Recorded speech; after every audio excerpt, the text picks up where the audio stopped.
Hi, it's Alaska Granny.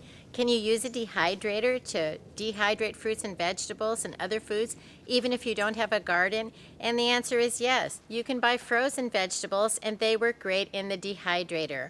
While I was visiting my daughter in the lower 48, I even went to the Dollar Tree and found 3 bags of frozen vegetables, 2 of mixed vegetables, and 1 of stir fry, and those are perfect to go right into the dehydrator.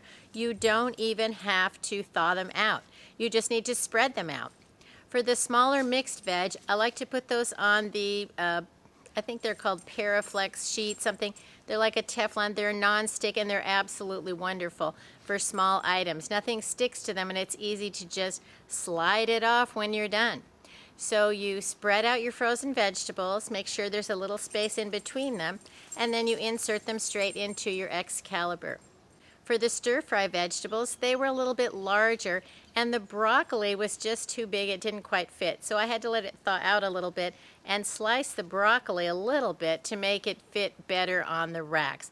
Now, the stir-fry vegetables were much larger in size than the mixed veg, but they all go in at the same time and it's fine. Even though foods are a different size or a different type, you can still put them in together unless it's something that has a very strong odor. And these are all just mixed vegetables, and so they're fine to go into the dehydrator together. I have 2 trays of the mixed vegetable on the sheets, and then I distributed the larger stir-fry vegetables and the broccoli a little bit more evenly so that it had more room around it.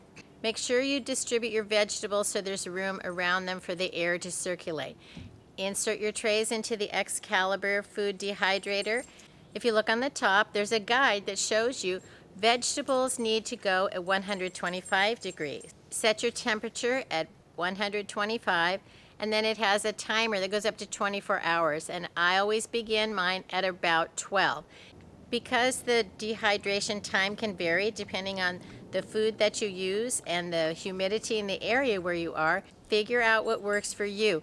Put it on for a longer time and you can always go back and check it. And if things are not quite dry, then you can turn it on and allow it to go for a few more hours until you get to the correct consistency. These had a lot of moisture, so they took a little longer than the 12 hours, but it's easy to just turn it on and let them keep going. Once they're done, the nice easy release sheets are great. You can just fold them up and the food just slides off into a Ziploc bag. And the same with the large items, you can easily remove them and put them into a jar. I leave the canning jars open for, shh, Teddy, stop. Teddy, stop. My little buddy sees a moose. Oops.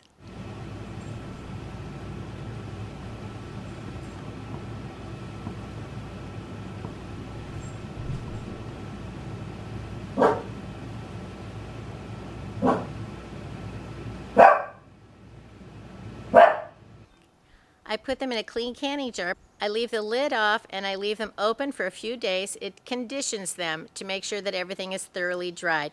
You can shake them around, stir them a bit, and make sure everything looks good. If anything looks like it's not quite completely dried, then you have the opportunity to put it back into the dehydrator and dehydrate it for a few more hours as needed.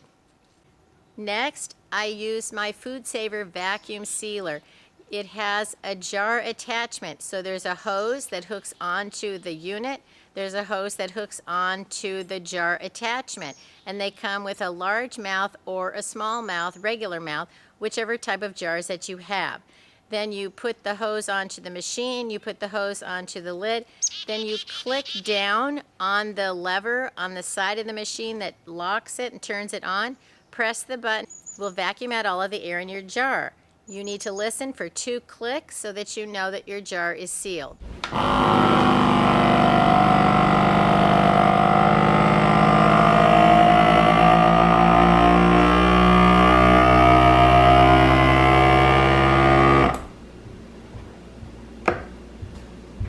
Remove the hose, remove the jar attachment lid, and then check to make sure that your lid is completely sealed. I've had trouble with my regular mouth lid not sealing correctly, but never with the wide mouth, and so I always want to make extra sure that things are sealed correctly. And there you go. You have frozen vegetables that are now dehydrated and can live in your prepper pantry. You can add them to soups, stews, casseroles, whatever you want. They're very versatile. It gives you the option to have the fruits and vegetables that you want in the longest lasting format within your prepper pantry. Stock up on food while it's readily available. The future is uncertain. Prepping is lifestyle insurance. We want to make sure that we have the things we need to keep our family running smoothly no matter what the day brings. If you enjoyed my video, I hope you'll share it with someone else you think might like it. Please subscribe to the Alaska Granny channel.